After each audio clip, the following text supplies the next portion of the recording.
Well, hello me chooks, Matt here. So, recently Amazon had a Boxing Day, no, not really a Boxing Day sale. Yeah, it was a Boxing Day sale, I guess. Anyway, they had a sale, and they're always having sales. And, so I picked up a whole heap of Blu-rays, of course, and then I thought, oh, I'm going to do a pickups video. And then I realised, actually, some of these are of a particular genre. So I thought, hey, let's just do the video on the particular genre, and I can also show you my pickups. So the genre that I'm talking about is, of course, children's television. Now, of course, unless you were, a deprived child, you got to watch a lot of TV. And unless you're a Mormon, and then you didn't watch a lot of TV. So, actually, it reminds me, I once went to a person's house when I was a little boy. There'll be a lot of these reminiscences. And we went to go and play, I went to go and play with the kids, and I said, where's your TV? And they said, we don't have one. And my mum went, they're Mormon. And I went, oh, what's that mean? I don't like television. So anyway, yeah, so that was an eye-opening experience. So anyway, when I was about 5, because that's pretty much the earliest I can remember. I can kind of remember when I was 3 or 4, but nothing before then. Anyway, but one of the shows that I actually grew up watching, and it was on TV relentlessly. ABC would show it. By the way, a lot of these are BBC produced television series. So, actually, they're all BBC produced. But they're not done by... Oh, yes, they are, actually. They're all done by the same animator company. With the BBC, when they were good, they produced a lot of children's television that I would watch. I'd watch stuff like Danger Mouse, Charlton and the Wheelies, if you remember that one. That was pretty cool. Wurzel Gummidge, although I think that wasn't BBC. I don't know. I didn't live in the UK, but I loved UK television, okay? So, anyway, one of the shows that they made, and they would show relentlessly here on the ABC for kids, is Paddington Bear. Now, this was the animated series. This is sort of, well, stop-motion animation. It's kind of hard to explain. They've never ever done anything similar to this again, which is a shame because it kind of works in a strange way. So Paddington is a 3D puppet, and all the other characters around him, the scenery, everything, is all in 2D. So it's all hand-drawn. And there's the animation's not limited at all, but it is slightly stilted, but it's understandable. There was like one guy doing the whole animation, so and I'll get to him in a minute. But so they've released the entire series of the Paddington Bear. Now, I believe this came out in 1976, and it continued through to 1980. I believe they did a second series in 1980, which is when I probably picked it up. So, but this thing used to play relentlessly for like 10 years at least, over a decade. I remember when I was in, I guess you guys would call it, we called it prep, but you probably call it kindergarten. When I went to prep, they had there was a play, the Theatre Royal. They had a play at the Theatre Royal, and what they did was they decided to take off. They reused all the music, and they did a play of Paddington.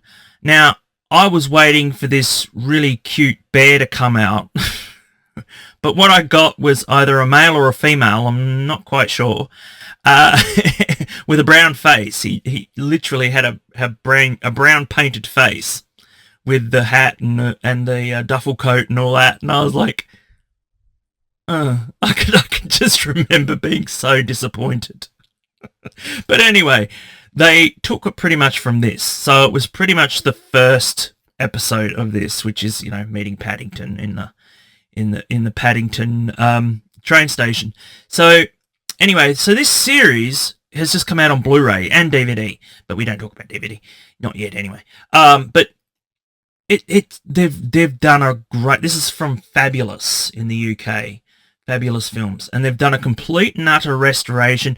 I know a lot of people are into the Doctor Who restorations and stuff like that, and that's cool and all, but there's just something about these particularly animation, and to make it look like it was just made yesterday, that makes it spectacular. It makes it really, really nice. And like, I think even the original animator, who was Barry Leaf, he was absolutely astounded by the fact that what they were able to achieve with these restorations. There's actually 2 that they've restored, and I'll talk about the other one in a minute. But yeah, so Paddington, I loved Paddington Bear. I absolutely loved Paddington Bear. I always wanted a Paddington Bear, but we never ever got one. My sister got one, like when she went to England, but I've never been to England, so one day.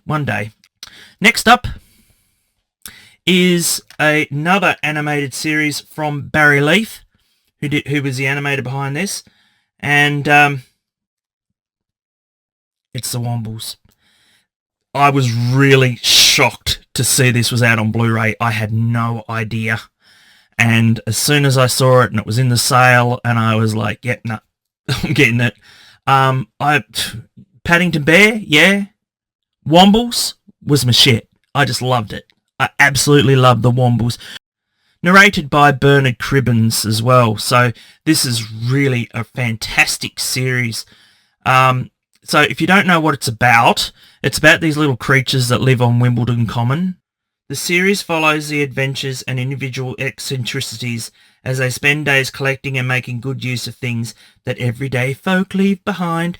Okay, so these are only like 5-minute vignettes, by the way. So they're very short, and you can watch them all in a day, in a few hours.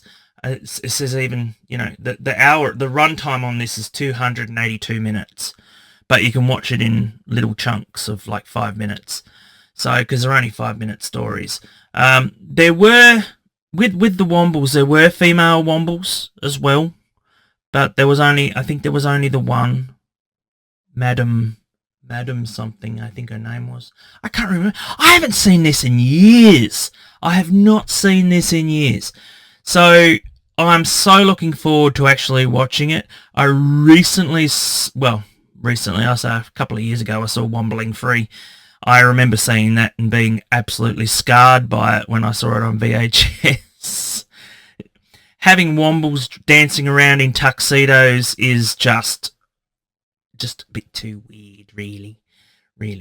But anyway, so yeah, The Wombles. I cannot wait to get into this either. Like I said, it is all remastered and restored, and it's like this one's got 60 episodes. So for nearly 5 hours, it's pretty worthwhile. And plus, like I said, it's got the DVD for Wombling Free in it. So. But I'll enjoy looking at the actual series, and rest in peace, Bernard Cribbins. He was a British icon. He was. Anyway, so that's that.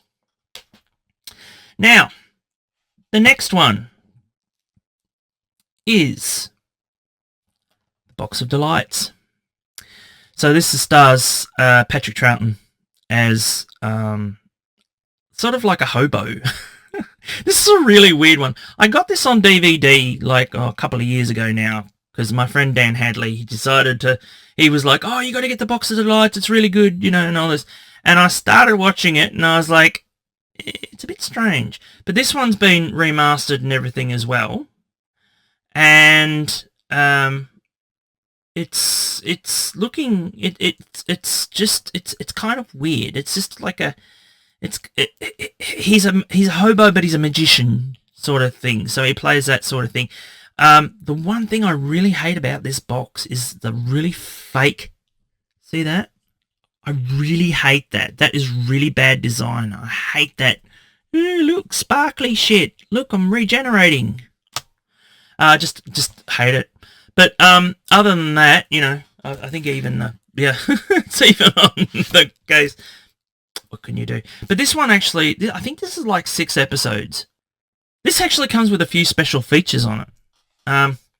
One of them is Time and Tide, Making the Box of Delights, Trails and Continuity, 2004 Director Interview, Blue Peter, Take Two, and Pebble Mill Clips. So this was made in about 1984.